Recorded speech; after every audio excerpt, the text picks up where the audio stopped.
Alors bonjour à toutes et à tous. Je m'appelle Annette Minika, je suis journaliste de terrain à Choc FM. Choc FM, c'est une radio franco-communautaire ici à Toronto. Et merci à toutes les personnes ici présentes dans la salle, ainsi qu'aux personnes qui sont actuellement connectées en ligne. Merci d'assister à cet événement unique et essentiel qui vise à mieux faire connaître le rôle essentiel de deux commissaires de la législature, donc la commissaire de l'information et la protection de la vie privée et le commissaire au service en français, qui sont ici présents avec nous ce matin. Donc j'aimerais commencer notre session en reconnaissant le territoire traditionnel sur lequel nous avons le privilège de vivre et de travailler. Toronto est couvert par le traité 13, signé avec les Mississauga du Crédit, et par les traités Williams signés avec plusieurs bandes de Mississauga et de Chippewa. La terre sur laquelle nous nous réunissons est le territoire traditionnel de nombreuses nations, notamment les Mississauga du Crédit, les Anishinabek, les Chippewa, les Haudenosaunee et les Wendat, et abrite maintenant de nombreux peuples diversifiés des Premières Nations, des Inuits et des Métis. Chacune de ces communautés se distingue par sa culture, sa langue, son histoire, toutes bien antérieures à la création de la province de l'Ontario. Nous croyons en l'importance de la reconnaissance des terres comme moyen de reconnaître, de respecter et d'honorer ce territoire, les traités, les premiers occupants, leurs ancêtres et le lien historique qu'ils et elles entretiennent toujours avec ce territoire. Merci beaucoup. Donc ce matin, nous avons la chance d'avoir avec nous deux commissaires qui œuvrent chacun dans leur bureau respectif pour défendre vos droits, les Ontariennes et les Ontariens. Nous avons ici présent Patricia Cossem. Vous pouvez l'applaudir.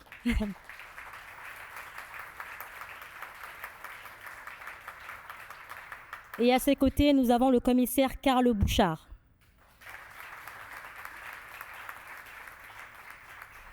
Donc, avant de présenter les deux commissaires, je fais juste un rappel qu'il y aura une période de questions juste à la fin de la séance, à la fin du panel de discussion.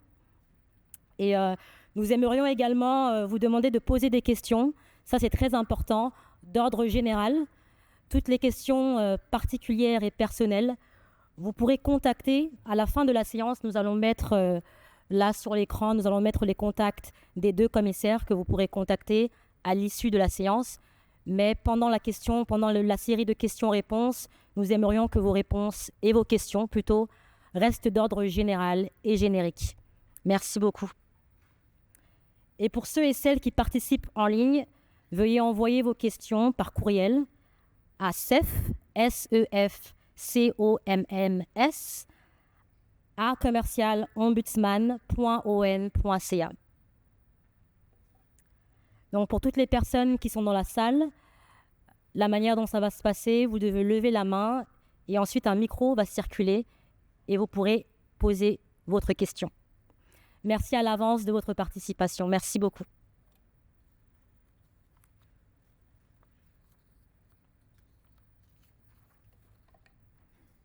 Alors, tout d'abord, je souhaite vous présenter la commissaire Patricia Cossem. C'est la commissaire à l'information et à la protection de la vie privée. La commissaire Cossem cumule une vaste expérience dans les secteurs publics, privés et de la santé. Elle est juriste de formation et elle a défendu des causes importantes devant les tribunaux, conseillé divers gouvernements, dirigé des recherches et développé des politiques à l'échelle nationale et internationale. Elle entame actuellement son second mandat en tant que commissaire à l'information et à la protection de la vie privée de l'Ontario. Je veux demander de l'applaudir, s'il vous plaît. Merci beaucoup.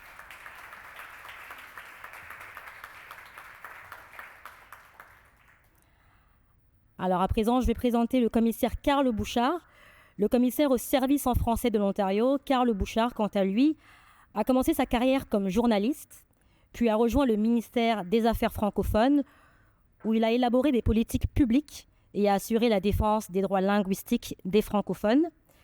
Il a rejoint le bureau de l'Ombudsman de l'Ontario en février 2020. Il a été nommé commissaire au service en français en décembre 2023. après avoir eu préalablement exercé cette fonction par intérim pendant 9 mois. Je vais vous demander de l'applaudir également. Merci beaucoup.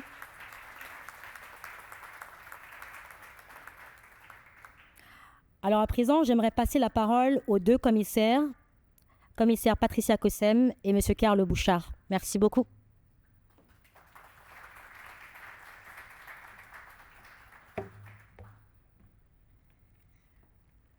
Alors, bonjour à tous. Je suis ravie d'être ici avec vous aujourd'hui,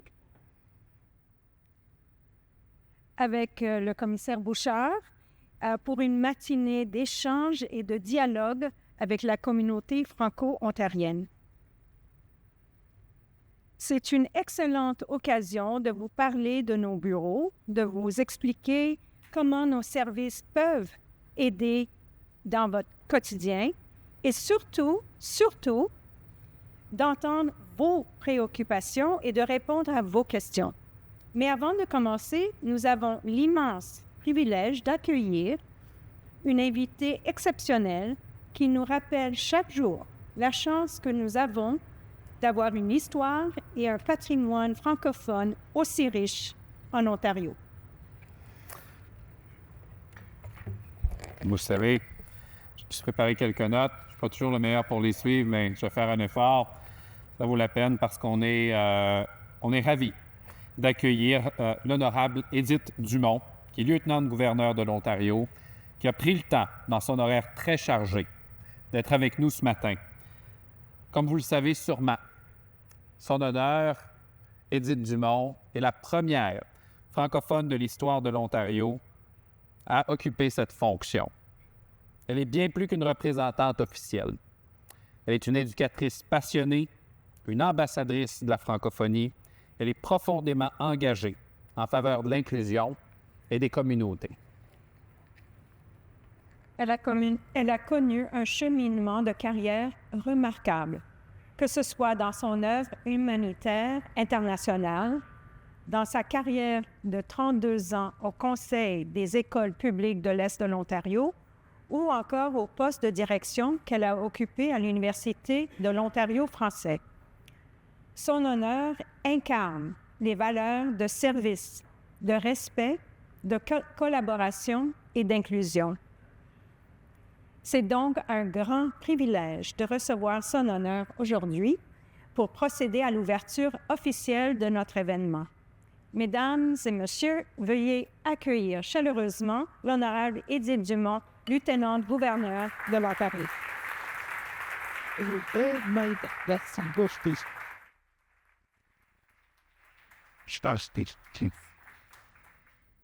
Un horaire chargé, j'en conviens, tout comme le vôtre, et vous en conviendrez davantage l'importance d'avoir des rencontres comme celle-ci ce matin.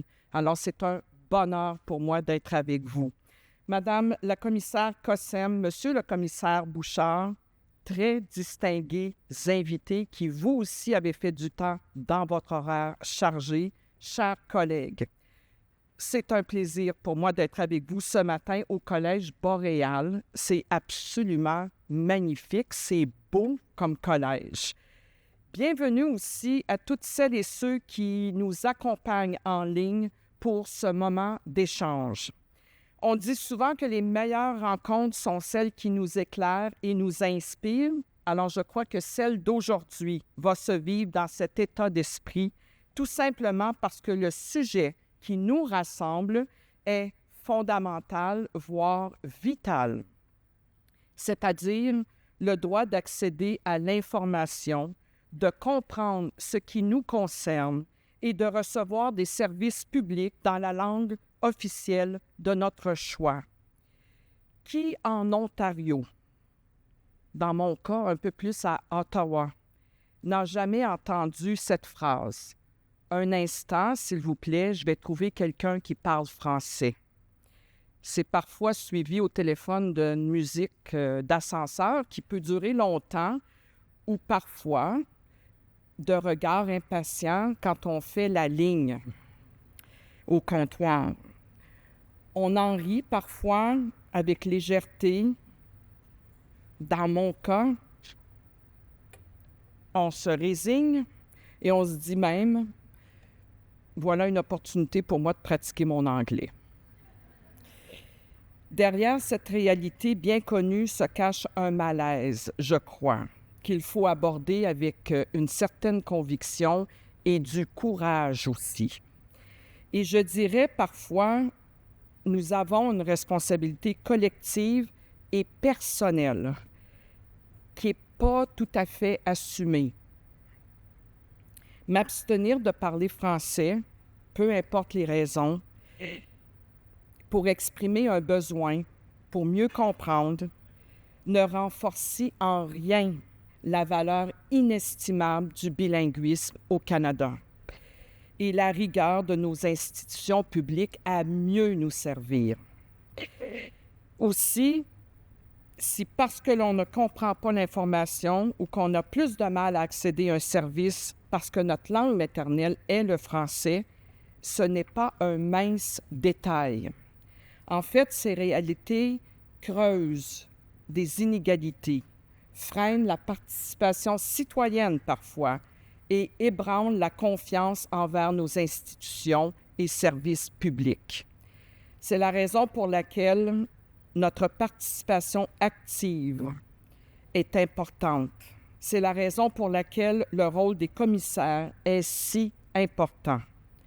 Nos commissaires veillent inlassablement à ce que ces institutions ne deviennent, ou ces situations, je souhaiterais dire, ne deviennent jamais la norme. Le commissaire au service en français et la commissaire à l'information et à la protection de la vie privée, chacun dans leur mandat, protègent des droits fondamentaux. Leurs équipes soutiennent à la fois le public et les institutions. En répondant aux questions, en examinant les pratiques et en partageant leurs expertises et en rappelant chaque jour, haut et fort, qu'un service public accessible, transparent et responsable n'est pas une exception, c'est une exigence en Ontario. Derrière ce travail, il y a des résultats bien réels et des gestes concrets qui font progresser l'accessibilité, l'inclusion et conséquemment la confiance du public. Je pense à des garderies francophones protégées, des plaques historiques corrigées, un examen de conduite offert en français, des informations critiques accessibles en temps réel pour les francophones, des données personnelles mieux encadrées, des recommandations proactives et bienveillantes soumises à diverses instances gouvernementales.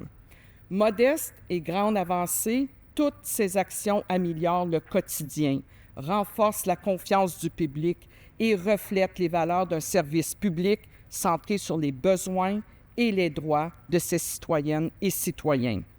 Et ce matin, vous avez l'occasion d'en apprendre davantage sur ces droits, les outils qui les protègent et les ressources à votre disposition. Alors, au-delà des structures légales, il y a un espace pour faire entendre votre voix, partager vos idées, vous sentir respecté et participer pleinement à la vie collective dans la langue officielle de votre choix.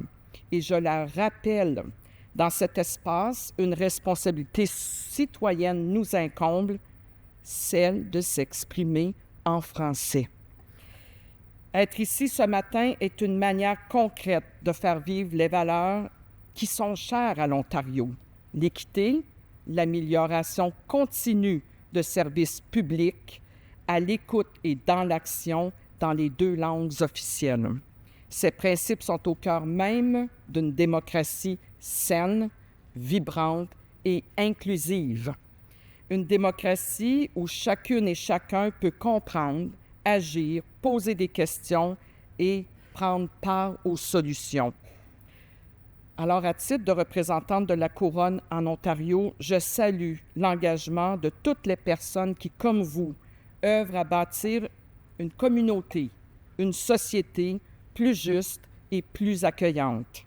Mes remerciements les plus sincères au commissaire Patricia Cossem et au commissaire Carl Bouchard et leurs équipes respectives pour leur écoute active et leur engagement envers les droits des Ontariennes et des Ontariens qui s'expriment en français.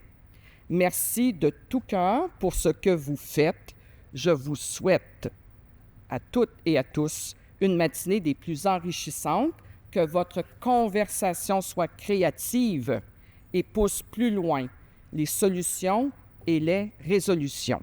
Alors, merci, miigwech.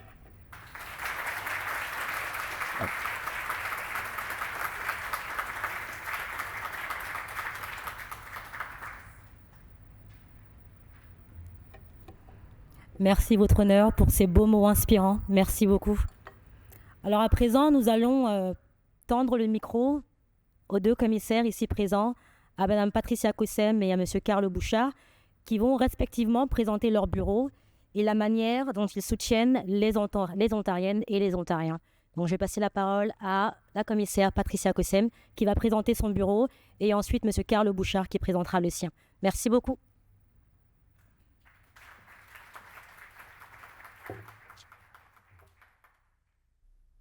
Rebonjour à tous et un énorme merci pour ces paroles d'ouverture de votre honneur qui nous a donné un tremplin magnifique pour cette journée.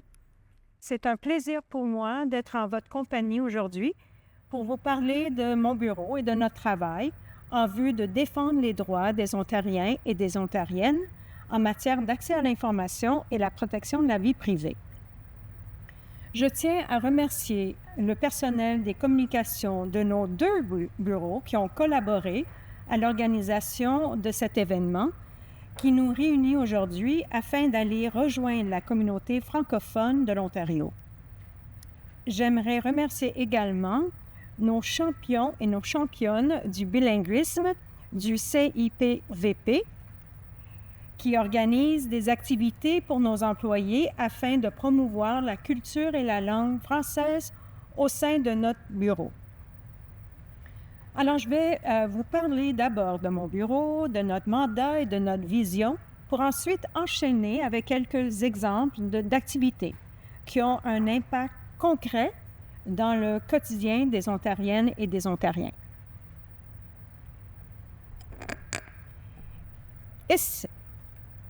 Le bureau du commissaire à l'information et à la protection de la vie privée de l'Ontario, le CIPVP, a été fondé il y a 40 ans et il est chargé de surveiller l'application des lois ontariennes portant sur l'accès à l'information et la protection de la vie privée. Essentiellement, ces lois confèrent au public le droit d'avoir accès aux renseignements généraux que détient le gouvernement, ainsi qu'à leurs propres renseignements personnels.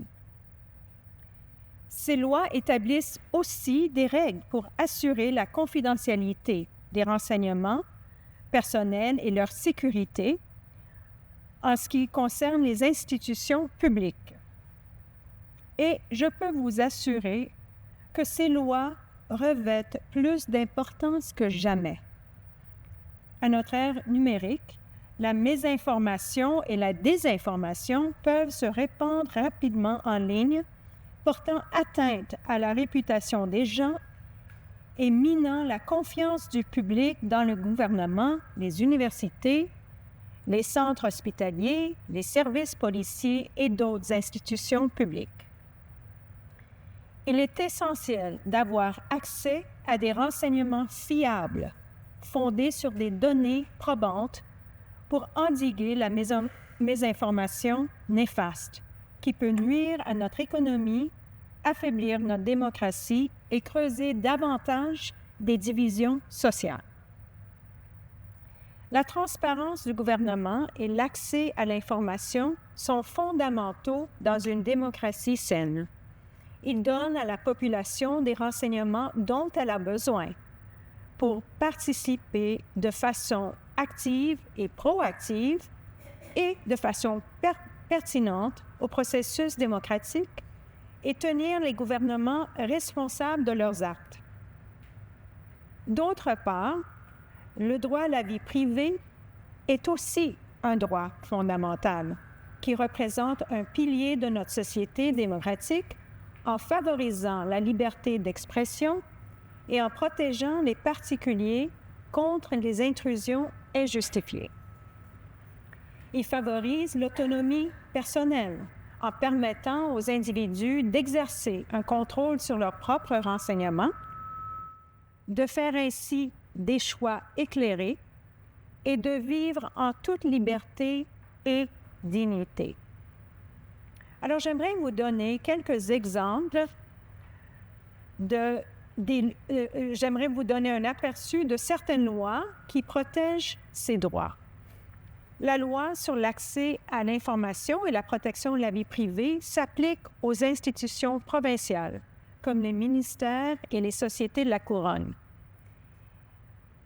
alors que la loi équivalente au niveau municipal s'applique aux municipalités, aux services de police et aux conseils scolaires. La loi sur la protection des renseignements personnels sur la santé de l'Ontario s'applique aux dépositaires de renseignements sur la santé, tels les centres hospitaliers, les pharmacies, les laboratoires, les médecins et tout autre professionnel de la santé. Et il ne faut pas oublier la partie 10 de la loi sur les services à l'enfance, à la jeunesse et à la famille, qui établit des règles que doivent respecter les sociétés d'aide à l'enfance et d'autres fournisseurs de services à l'enfance et à la famille en ce qui concerne la protection des renseignements personnels. Alors, notre bureau surveille l'application de ces lois en tranchant les appels concernant des demandes d'accès à l'information et en enquêtant sur des plaintes concernant la protection des renseignements personnels. Alors, par exemple, si vous demandez des renseignements à une institution publique, elle vous refuse l'accès à ces renseignements, vous pouvez faire appel à notre bureau pour en appeler de cette décision et nous déciderons si vous avez le droit d'avoir accès. Ou bien, si vous croyez que vos renseignements personnels que détient une institution publique ou un fournisseur de soins de santé, par exemple, ont été ou pourraient avoir été compromis, vous pouvez porter plainte aussi à notre bureau. Pour vous donner une idée de nos activités, en 2024, notre bureau a reçu plus de 3600 appels de décisions en matière d'accès à l'information et de plaintes concernant la protection de la vie privée.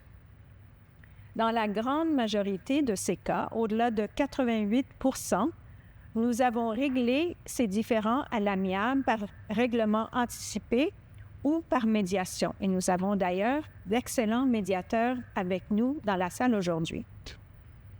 Parfois, cependant, il faut procéder à un arbitrage plus formel. Si nous concluons qu'une institution ou un fournisseur de services enfreint à la loi, nous pouvons rendre une ordonnance, une décision et ou des recommandations. Quiconque souhaite déposer un appel ou une plainte auprès de notre bureau peut utiliser nos formules en ligne et vous trouverez dans notre site Web des réponses à des questions fréquentes sur le processus. Le traitement d'appels, de demandes d'accès et de plaintes concernant la protection de la vie privée constitue la principale fonction de notre tribunal administratif. Mais cela ne représente qu'une partie du mandat du CIPVP. Nous donnons aussi conseil au gouvernement sur les lois et les programmes proposés ayant une incidence sur la transparence ou la vie privée. Vous trouvez d'ailleurs sur notre site Web les observations et les recommandations que nous avons présentées au gouvernement sur un large éventail de sujets. Nous fournissons également des observations à des organisations au sujet de leur politique de confidentialité et de leur pratique de gestion de l'information qui pourraient avoir des répercussions importantes sur le droit à la protection de la vie privée. Dans le cadre de notre mandat, nous faisons aussi de la recherche sur des technologies de l'information émergentes et nous renseignons le public au sujet des lois ontariennes sur l'accès à l'information et la protection de la vie privée. Et c'est d'ailleurs pourquoi nous sommes réunis ici aujourd'hui. Afin de livrer notre mandat, notre bureau a établi une vision audacieuse d'un organisme de réglementation moderne et efficace ayant un véritable impact dans un monde concret. Notre mission est de rehausser la confiance des Ontariennes et des Ontariens que leurs droits en matière d'accès à l'information et de protection de la vie privée seront respectés. Et nous faisons cela, premièrement, en défendant activement ces droits, surtout dans des domaines stratégiques, clés, qui ont une incidence dans leur vie quotidienne. En traitant leurs plaintes et leurs demandes d'appel de façon équitable, rapide et pertinente, et en les rassurant de l'excellence organisationnelle du CIPVP et de notre propre imputabilité. Pour réaliser cette vision, nous devons être très stratégiques. Au lieu de réagir à tout ce qui se passe autour de nous, au risque de nous éparpiller, nous devons prévoir et étudier les principaux enjeux de l'heure qui ont une incidence sur la population ontarienne. Surtout dans un environnement numérique en évolution rapide, et nous concentrer sur des domaines où nous pouvons avoir le plus d'impact positif. Jusqu'ici, notre travail a été orienté par 4 priorités stratégiques. La protection de la vie privée et la transparence dans un gouvernement moderne, les enfants et les jeunes dans un monde numérique, la nouvelle génération des forces de l'ordre et la confiance dans la santé numérique. Alors, que signifient ces priorités de façon concrète? Permettez-moi de vous donner juste quelques exemples de nos activités. Dans le cadre de notre travail, nous préconisons de bien encadrer l'utilisation des technologies d'intelligence artificielle à l'intérieur de balises très claires et concrètes afin que le secteur public de l'Ontario s'en serve de façon responsable et en toute sécurité. En novembre dernier, le gouvernement a adopté la loi 194, qui est une loi visant à renforcer la cybersécurité et la confiance dans le secteur public. Entre autres, cette loi permet au gouvernement d'établir des règles sur l'utilisation de l'intelligence artificielle par des institutions publiques.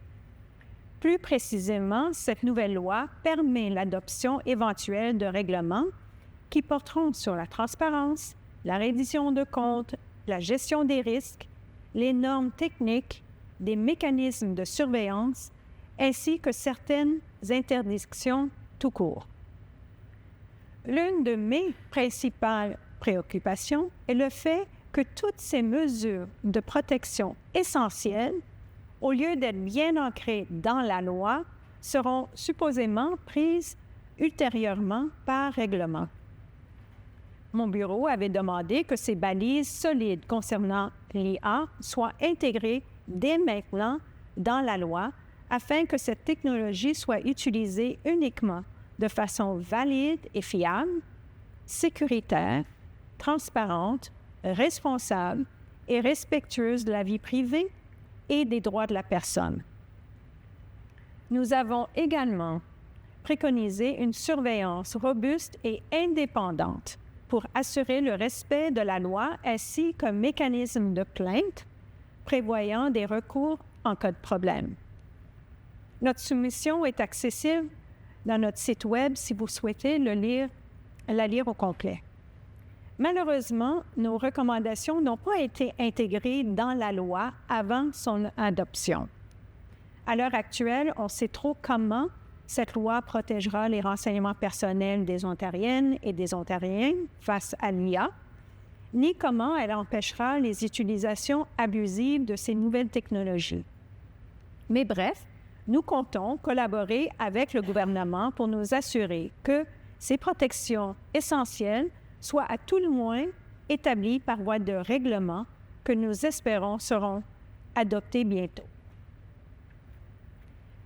Mais être un organisme de réglementation moderne et efficace, c'est non seulement de dénoncer les organisations non conformes à la loi, mais également de les encourager à adopter de bonnes pratiques relatives au renseignement et leur proposer de bons modèles à suivre.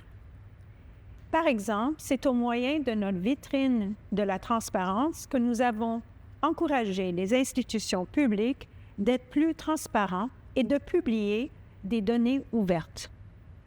Cette galerie virtuelle 3D met en lumière des projets novateurs qui favorisent la transparence du gouvernement et l'engagement civique en montrant concrètement l'impact positif que les données ouvertes peuvent avoir pour améliorer la vie de la population ontarienne. Je vous invite à visiter cette superbe exposition intitulée « La beauté de la transparence » sur notre site Web. Mon bureau défend aussi depuis longtemps le droit à la vie privée des jeunes à l'ère numérique en demandant au gouvernement de mettre en place des mesures de protection plus strictes.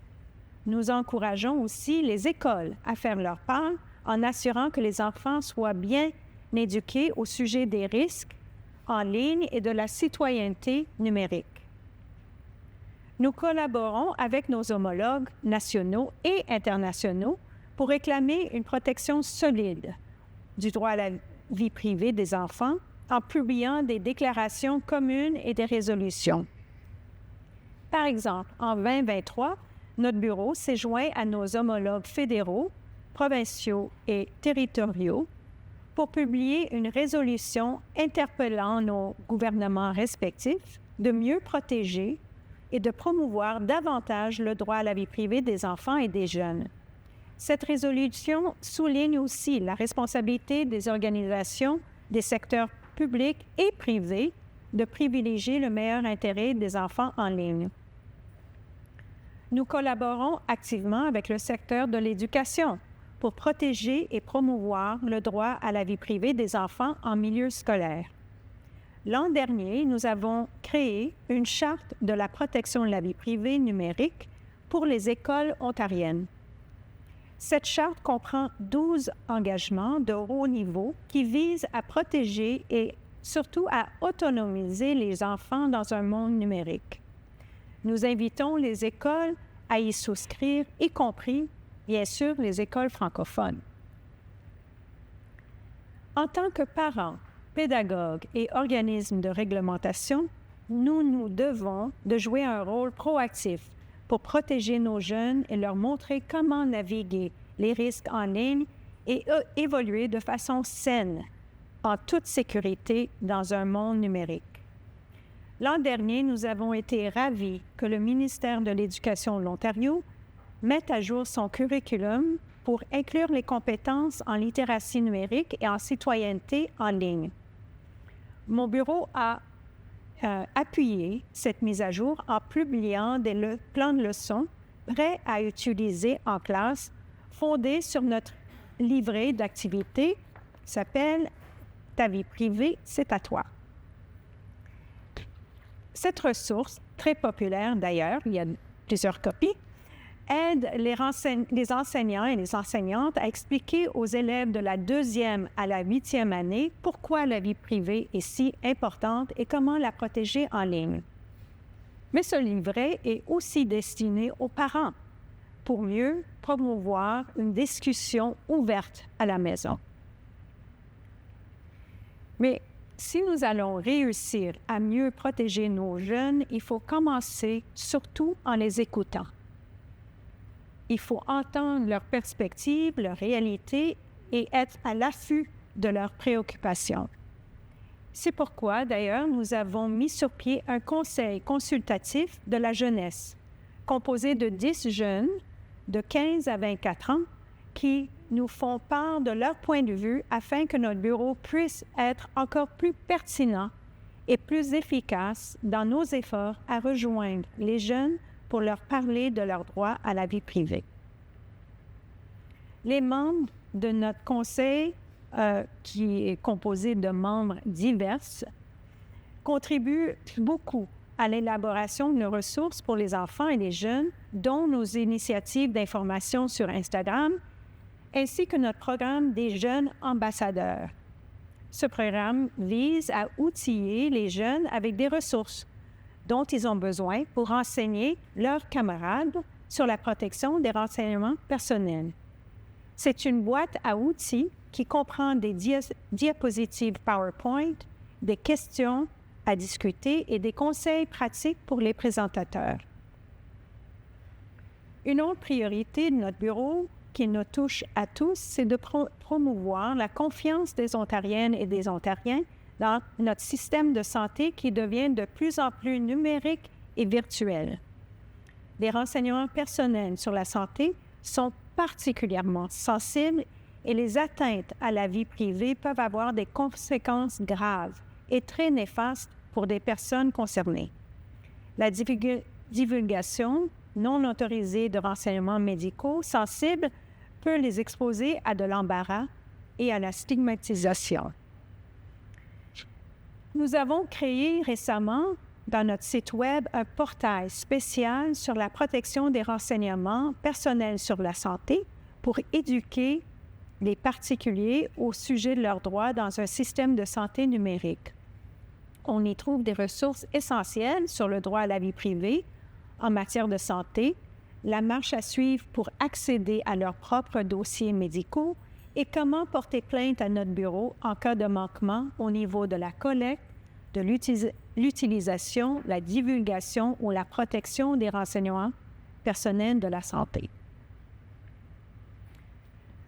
Alors que je m'apprête à entreprendre mon deuxième mandat en tant que commissaire, je compte défendre et promouvoir les droits de tous les Ontariens et les Ontariennes en matière d'accès à l'information et de protection de la vie privée, y compris au sein de la communauté francophone. Il est encore trop tôt pour vous dire quel sera notre plan stratégique pour les 5 prochaines années, mais nous tiendrons des consultations internes ainsi qu'externes afin de déterminer comment modifier notre plan actuel pour nous assurer qu'il reste approprié et pertinent pour les 5 prochaines années.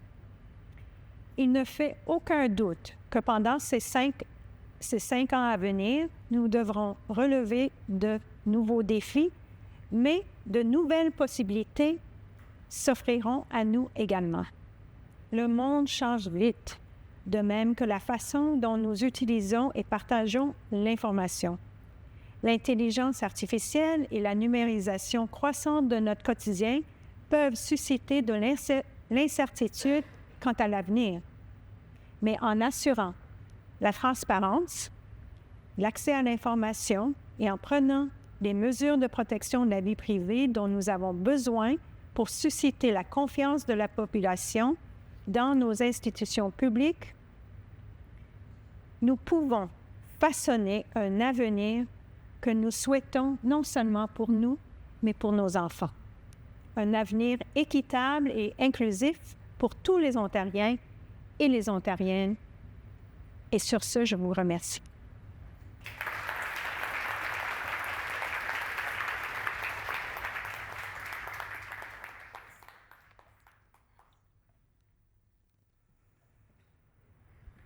Merci beaucoup à tout le monde.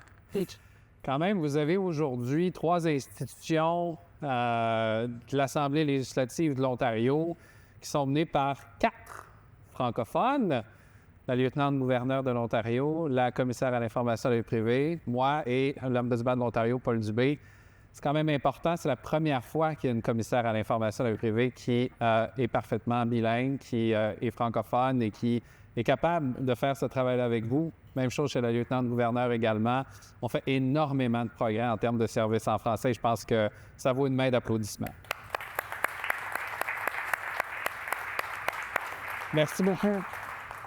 Quand j'ai eu cette invitation-ci de la part de la commissaire à réfléchir à un événement ensemble où on pourrait rencontrer la communauté puis démontrer aussi la collaboration qui existe entre les officiers indépendants de la législature qui jouent un rôle important pour protéger les droits, mais de façon impartiale et objective, sans influence, et qui se doivent d'aller faire la lumière sur des enjeux qui apportent de la transparence, mais aussi qui montrent la voie vers la bonne gouvernance pour respecter les droits des Ontariennes et des Ontariens dans plusieurs domaines.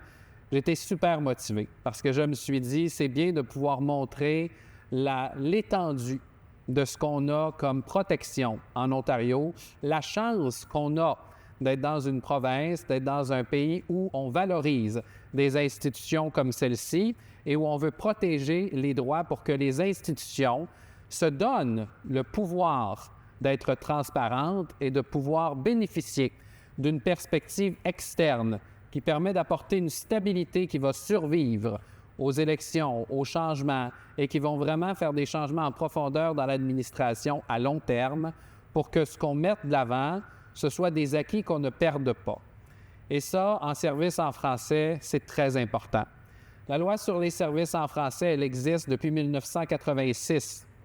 Elle a été mise en œuvre en 1989. On est en 2025. Et donc, on a beaucoup derrière nous et on a beaucoup devant nous. Le poste de commissaire au service en français a été créé en 2007. Et donc, depuis 2007, on bénéficie d'une protection accrue comme francophone en Ontario pour valoriser nos droits linguistiques, pour interpréter la loi sur les services en français, pour aller se pencher sur des enjeux qui nous touchent de façon personnelle. Et les résolutions qu'on met de l'avant, c'est des résolutions qui font une différence dans votre quotidien, dans le mien. La lieutenant-gouverneur tout à l'heure parlait de cet inconfort, de ce malaise-là qui existe lorsqu'on fait face à des situations où les services en français ne sont pas offerts activement ou ne sont pas de qualité. C'est là où on intervient comme Bureau d'Ombudsman de l'Ontario, c'est là où l'unité des services en français ou le commissaire aux services en français sont là avec vous pour comprendre pourquoi est-ce qu'une expérience est négative, alors que ça devrait être simple. La loi, elle est là depuis longtemps. On doit faire de l'éducation, on doit faire de l'accompagnement, on doit trouver des façons de créer des espaces sécuritaires où les gens peuvent livrer des expériences négatives auxquelles ils ont fait face, où les gens peuvent démontrer leur intérêt à contribuer positivement à l'avancement de la société ontarienne en français, mais aussi où l'administration publique peut être capable de partager de l'information pour trouver des solutions à ces enjeux-là. Depuis que je suis en poste en février 2020, d'abord comme directeur des opérations, puis maintenant comme commissaire aux services en français, on a réglé plus de 2000 cas. C'est des cas où les gens sont venus nous voir pour nous dire « il y a quelque chose ici qui m'a déplu. Il y a quelque chose qui m'a rendu mal à l'aise. » Je suis revenu chez moi, je ne me suis pas senti traité avec dignité, avec respect dans l'exercice de mes droits linguistiques. Et pourtant, j'ai parlé français. Qu'est-ce qui se passe après? Quand on a un goût amer, on ne peut pas nécessairement continuer dans la voie de la francophonie. C'est dommage. C'est comme ça qu'on ouvre la porte vers un manque d'engagement, vers un manque d'intérêt, vers un manque de pertinence. C'est pas ce qu'on veut. La loi, dans son préambule, vise reconnaître et protéger la langue française et le patrimoine linguistique francophone pour les générations à venir. C'est l'engagement de l'Assemblée législative de l'Ontario qui, à l'unanimité, il y a près de 40 ans, a adopté une loi quasi-constitutionnelle en Ontario, qui est une des plus fortes au pays, qui protège des droits de la minorité linguistique. La minorité linguistique en Ontario, ça représente au bas mot 652 000 francophones en vertu de la définition inclusive de francophone du ministère des Affaires francophones. Mais on parle même de jusqu'à 1,5 million de personnes. Pour nous mettre en contexte, il y a à peu près le tiers de la population canadienne qui habite en Ontario et il y a 10 % ou à peu près de cette population-là qui dit être capable de parler français. Il y a une grande partie du bilinguisme canadien qui se bâtit en Ontario, qui se vit en Ontario. Et on est attirant. Entre les derniers recensements, en 5 ans, on a gagné 30 000 nouveaux visages francophones en Ontario Au moins. Je dis au moins parce qu'on a des gens ici qui parlent très bien français, qui s'identifient peut-être pas comme francophones, mais qui sont tout à fait capables d'œuvrer en français. Ces gens-là, on les accueille évidemment pour offrir d'excellents services en français et je suis heureux d'avoir entendu certaines de ces personnes-là aujourd'hui. Pour moi, ça m'envoie un message positif. Parce que plus on est capable d'aller chercher cette motivation-là et cet intérêt-là vers la francophonie ontarienne, plus on est capable de contribuer positivement au préambule qui veut protéger le patrimoine francophone pour les générations futures. On s'assure qu'il y a des soins de santé en français, l'accès à la justice en français, des services sociaux communautaires en français. Et moi, où je suis assis, je suis optimiste. Mais évidemment, j'entends des histoires qui sont parfois difficiles à écouter. Pas seulement moi, mon équipe en entier. Il y en a qui sont ici aujourd'hui. Toyi, Anne, Anne-Sophie, on est bien entourés. Toufik, Yves-Étienne, des gens qui travaillent au quotidien pour écouter vos cas, trouver des solutions, travailler vers une résolution qui va me satisfaire, que les services en français rencontrent les attentes de la loi, mais surtout offrent une expérience positive pour les francophones qui suivront. Parce que des fois, on n'est pas toujours capable de traiter une situation au moment où elle arrive. C'est malheureux, mais on essaie de la réparer pour ceux et celles qui vont suivre. Je donne des exemples. Il y a 2 étudiantes qui nous ont contactés l'année dernière. Elles voulaient avoir accès au régime d'aide financière de l'Ontario. Elles étaient dans un collège anglophone. Les 2 étudiantes étaient plus à l'aise en français pour ce qui a trait à des questions financières. Voulaient remplir leur demande en français. Elles se sont fait refuser par le collège cette possibilité-là. Elles sont venues nous voir pour nous partager ces informations-là et pour nous dire est-ce qu'il y a quelque chose qui peut être fait pour m'aider? On a regardé le cas. On s'est rendu compte que oui. On s'est rendu compte que la loi sur les services en français couvrait ce qu'on appelle gentiment comme acronyme le RAFEO, qui était un service du ministère des Collèges et Universités. Qu'est-ce que ça a donné? Ça a donné que le ministère lui-même a revu l'ensemble de sa politique, a réentraîné l'ensemble des institutions postsecondaires en Ontario pour que des services en français soient offerts activement à la grandeur de la province. L'histoire de ces 2 étudiantes-là a fait un changement pour des milliers de francophones à travers la province en partenariat avec notre intervention. C'est grand ce qu'on est capable d'accomplir ensemble. La famille d'une dame mourante dans un hôpital désigné en Ontario qui nous a contactés. À la fin de sa vie, cette dame-là s'est fait refuser des services en français au moment où elle en avait le plus besoin. Puis sa famille nous a contactés et malheureusement, il était trop tard pour cette personne-là. On a travaillé avec l'institution qui a revu non seulement ses pratiques et ses procédures internes, mais son fonctionnement à l'intérieur de l'institution en entier pour s'assurer d'avoir les bonnes ressources, les bons entraînements, les bons processus de communication pour que des situations comme celle-ci ne se reproduisent plus. On a un nouvel arrivant qui nous a contactés, qui voulait devenir camionneur en Ontario, qui n'était pas capable d'avoir un examen en français pour avoir son permis de conduire approprié pour les véhicules lourds. On a travaillé avec cette personne-là qui était très nerveuse, qui avait une promesse d'emploi s'il obtenait son permis de conduire. Et donc, les enjeux étaient grands, la tension était palpable. Dans ce contexte-ci, on a été capable de travailler en temps réel. Cette personne-là a obtenu un examen en français, a obtenu son permis de conduire et a pu devenir camionneur en Ontario. Ça contribue à l'économie ontarienne. Ça contribue à ce que vous et moi, on puisse bénéficier des produits qui arrivent par camion, par la route, en français.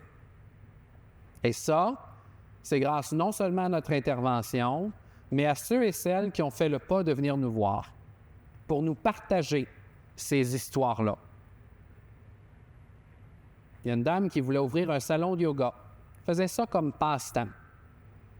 Puis elle s'est dit, ça marche mon affaire, pourquoi ne pas en faire une entreprise? Et donc, s'est entourée et a voulu enregistrer son entreprise en Ontario en français. S'est frappé à une porte close chez Service Ontario, où on n'offrait pas le service d'enregistrement d'entreprise en français là où elle s'est rendue. Qu'est-ce que ça fait? Ça ralentit le développement économique parce que ça ralentit une entreprise. Ce qu'on s'est rendu compte, c'est que c'est un entraînement spécial pour offrir l'enregistrement d'entreprise. Et il n'y avait pas de francophones qui avaient été entraînés à cette succursale-là de Service Ontario. Après notre intervention, ça a changé. La personne a été capable d'enregistrer son entreprise et maintenant, l'Ontario peut compter sur une entreprise francophone de plus grâce aux services en français. La loi sur les services en français a un impact non seulement sur une partie de notre vie, ça a un impact sur l'ensemble de notre vie. Ça touche les francophones, ça touche les anglophones, ça touche ceux et celles qui s'identifient autrement. On est chanceux d'avoir la loi sur les services en français, qui est un avantage significatif à plusieurs égards. Ça fait notre richesse en Ontario. Comme commissaire, je suis là pour écouter ces histoires-là avec mon équipe. Je suis là pour trouver des solutions. Je vais lever le rideau un peu, comment ça marche chez nous quand vous nous appelez. Je vous parle de solutions, mais comment on arrive d'un point A au point B. Les gens me demandent, est-ce qu'on a besoin d'un avocat, d'une avocate pour venir vous voir?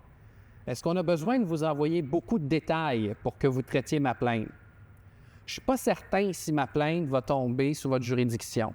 Je ne sais pas si c'est légitime. Mon message à tout ça, c'est si vous avez parlé français et que vous n'avez pas reçu de service en français dans l'espace public de l'Ontario, les institutions de la législature, comme nous, les ministères, les agences, les tierces parties, appelez-nous. Le fait que vous ne vous sentiez pas à l'aise, c'est suffisant pour passer un appel. On va faire le travail. À partir du moment où vous nous appelez, c'est gratuit, c'est confidentiel. On va vous écouter. Donnez-nous les détails de ce qui s'est passé. Sentez-vous à l'aise de vous exprimer. On les entend, les histoires au quotidien. Une fois qu'on a toute l'information, ce que l'équipe va faire, c'est contacter les institutions qui sont visées par l'enjeu pour comprendre de leur perspective. Qu'est-ce qui se passe? Pourquoi cette expérience-là a été négative? Pourquoi est-ce que le service à la clientèle n'a pas été un succès? Et est-ce que des droits ont été brimés? Une fois qu'on a ces informations-là, on va faire une détermination. Est-ce qu'il y a des droits qui n'ont pas été respectés? Si oui, qu'est-ce qu'on fait? Comment on va résoudre ces enjeux-là pour que les exemples que je vous ai donnés d'entrée de jeu deviennent réalité? Pour qu'on contribue à améliorer la francophonie ontarienne avec des services stables, de qualité. S'il n'y a pas de droits qui ont été brimés, est-ce qu'on a de la collaboration de la part de l'institution pour trouver une solution? Ou sinon, est-ce qu'il y a des ressources qui existent pour que la personne qui nous a contactés puisse continuer son chemin vers une résolution qui va ultimement la satisfaire? C'est ce que l'équipe fait. Frapper à notre porte, c'est frapper, c'est demander de l'aide et c'est obtenir des ressources. C'est à ça qu'on sert. Et c'est ça qu'on fait au quotidien. On est aussi proactif. Je travaille en ce moment sur mon 3e rapport annuel. J'ai identifié des enjeux importants dans mes 2 premiers rapports annuels. Par exemple, on a parlé des garderies un petit peu plus tôt. Il y a un peu plus d'1 an, il y a une garderie au centre-ville de Toronto qui avait annoncé vouloir fermer ses portes. Une garderie dont le nom apparaissait dans la liste des organismes désignés en Ontario ayant des obligations d'offrir des services en français. On est intervenu. La garderie a gardé ses portes ouvertes. Ça s'attache à une recommandation qu'on a faite de mettre à jour le règlement 398-93 qui liste les organismes comme la garderie, qui liste des organismes comme l'Université Laurentienne, qui a fait face à des difficultés financières, qui a pris des décisions qui ont affecté sa désignation et qui ont dû corriger.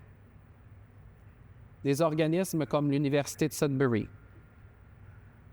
des organismes qu'on a identifiés comme faisant face à des enjeux. Et la raison pour laquelle je mets ça de l'avant, c'est que ces outils-là, qui sont des outils publics, qui sont des outils d'information sur là où on va obtenir des services en français, ce sont là où on va reconnaître les obligations que nos organisations ont également. Qu'est-ce qu'on doit faire pour bien servir les francophones? Et nous, comme francophones, à quoi on peut s'attendre? C'est pour ça que ces outils-là sont aussi importants. C'est pour ça que je recommande qu'ils soient à jour.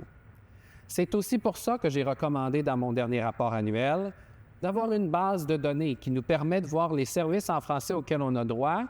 Ils sont où? Qu'est-ce que c'est? Je l'entends souvent de la part de l'ensemble d'entre nous qui sont ici aujourd'hui, mais des gens que je rencontre à la grandeur de la province. Quand tu nous parles de services en français, on ne sait pas toujours ce qui est couvert par la loi. De mon point de vue, ça devrait être beaucoup plus clair. L'offre active, le règlement sur l'offre active, demande au gouvernement de l'Ontario de communiquer activement son offre de services en français, de l'offrir activement. Ce n'est pas à nous à deviner où sont les obligations ou les services en français. C'est aux institutions publiques qui ont l'obligation de le faire, de nous le communiquer activement pour que ce soit clair pour nous. Quand on sort de chez nous, on arrive chez Services Ontario, on nous dit « hello, bonjour ». On arrive à la Régie des alcools, on nous dit « bonjour, hello ». Et on sait qu'on peut continuer en français. Ce sont des exemples du quotidien, mais je suis certain que vous pouvez penser à plusieurs de ces exemples-là pendant que je suis en train de vous parler. Et là, je vais vous dire ce que je dis toujours. Vous devriez avoir dans vos favoris ombudsman.on.ca. Et vous devriez nous raconter ces histoires-là pour que je puisse continuer avec mon équipe de vous aider et de maximiser les opportunités qu'on a en collaborant ensemble d'améliorer notre futur pour nous, mais pour ceux et celles qui vont nous suivre. Sur ce, je vous remercie beaucoup et je repasse la parole à Annette.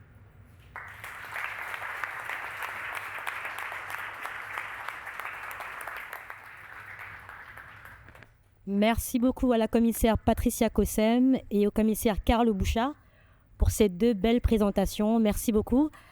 Comment allez-vous ce matin? Ça va? Un peu fatigué? Non? Est-ce que vous êtes prêts pour la discussion? Ça va être une discussion très éclairante, très essentielle. Moi, à titre personnel, je suis une nouvelle arrivante. Avant d'arriver à Toronto et en Ontario, je ne savais pas j'avais le droit d'être servie en français. Et c'est vrai que je suis très, très curieuse d'entendre et de mieux comprendre les droits d'accès aux services en français. Et je pense que je ne suis pas la seule dans ce cas. Merci beaucoup. Donc, nous allons passer à la discussion. Donc, je vais inviter Monsieur Carl Bouchard et Madame Patricia Cossem sur l'estrade, sur scène. Et nous allons passer à la discussion. Merci beaucoup.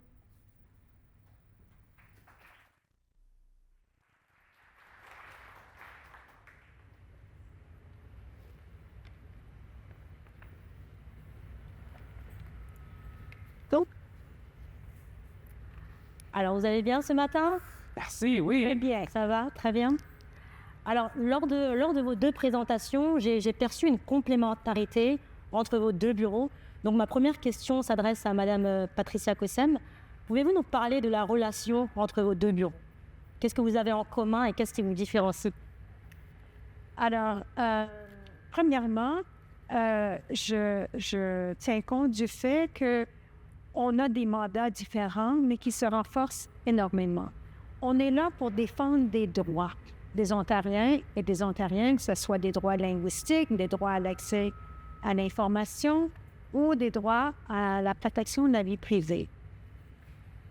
Ce qu'on a aussi en commun, et Carl l'avait mentionné, on est des bureaux, des institutions indépendantes qui sont redevables à l'Assemblée de la législature et non pas du gouvernement en pouvoir. Et ça, c'est extrêmement important parce qu'on veille à la surveillance de ces lois et à leur application pour s'assurer qu'elles fonctionnent exactement comment le législateur l'avait souhaité. J'ai remarqué aussi dans le rapport annuel du commissaire Bouchard qu'il a pour vision un secteur public œuvrant au service des citoyens dans l'équité, la responsabilisation, la transparence et le respect des lois. Et là aussi, donc, mon bureau est également résolu à traiter les appels en matière d'accès à l'information et les plaintes à la protection de la vie privée des citoyens de façon équitable et pertinente en temps opportun. Et nous prenons notamment compte des facteurs liés à l'accessibilité et à l'équité afin de réduire les inégalités, surtout dans les communautés marginalisées. Je pense que notre processus de réception des plaintes et d'enquête est aussi similaire. On travaille beaucoup en amont pour déterminer si la plainte est recevable avant de passer au prochain stade de notre processus qui met beaucoup d'emphase sur le règlement à l'amiable, le règlement anticipé ou la médiation. La grande majorité, d'ailleurs, des cas sont résolus de façon informelle. Nos deux bureaux formulent des recommandations aux organisations sur des mesures à entreprendre pour s'améliorer, justement. Bien que dans notre cas, je pense, on est différent dans le sens qu'on peut passer à des ordonnances si on n'a pas la coopération de l'institution et même des pénalités administratives pécuniaires lorsqu'il s'agit du secteur de la santé. Donc, ça, c'est un point de distinction.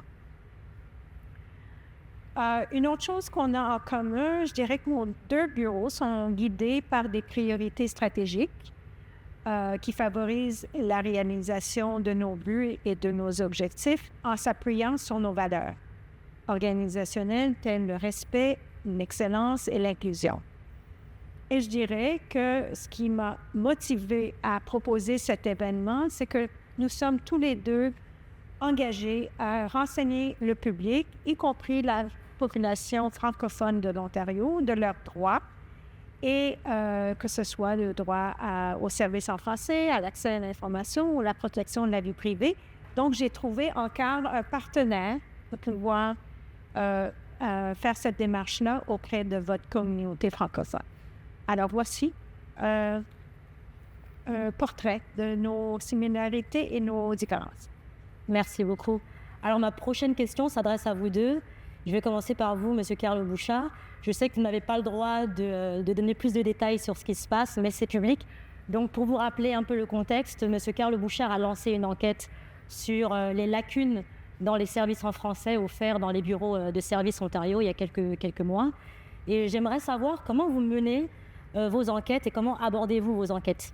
Je vais commencer par vous et ensuite ce sera Mme Berg. Une enquête, c'est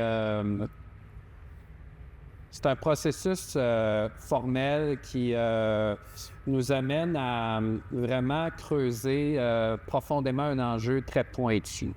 Je vais vous donner l'exemple de notre rapport que j'ai déposé l'année dernière à l'été sur la publicité extérieure.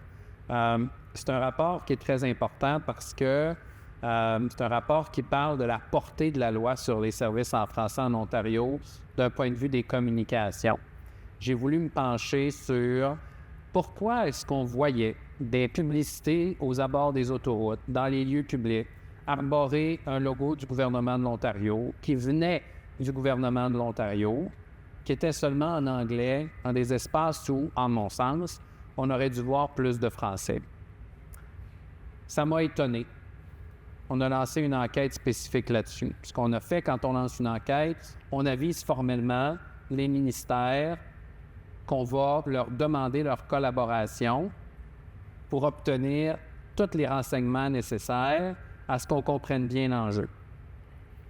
Quels documents pertinents, courriel, conversation, politique interne, tout ce qui sous-tend à un processus en particulier qui est visé par une enquête.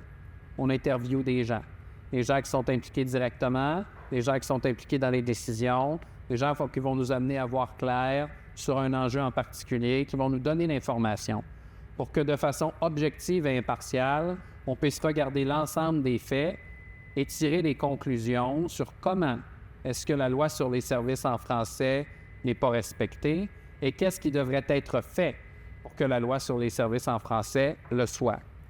Dans le contexte de l'enquête sur la publicité extérieure, ce que je me suis rendu compte, c'est sur 17 campagnes publicitaires sur lesquelles on s'est penché. L'ensemble de ces campagnes-là ne respectaient pas la totalité de leurs obligations en vertu de la loi sur les services en français. Et qu'il y en avait même qui étaient seulement en anglais. La loi sur les services en français s'attend à ce que, partout en Ontario, lorsqu'il y a une communication qui émane du bureau chef du gouvernement ou d'une institution qui a des obligations en vertu de la loi, que cette information-là soit communiquée dans les deux langues. Lorsqu'on parle d'affichage extérieur, pensez à des panneaux d'affichage, pensez à ce que vous voyez au bord des autoroutes dans des lieux publics. Ce sont des panneaux physiques.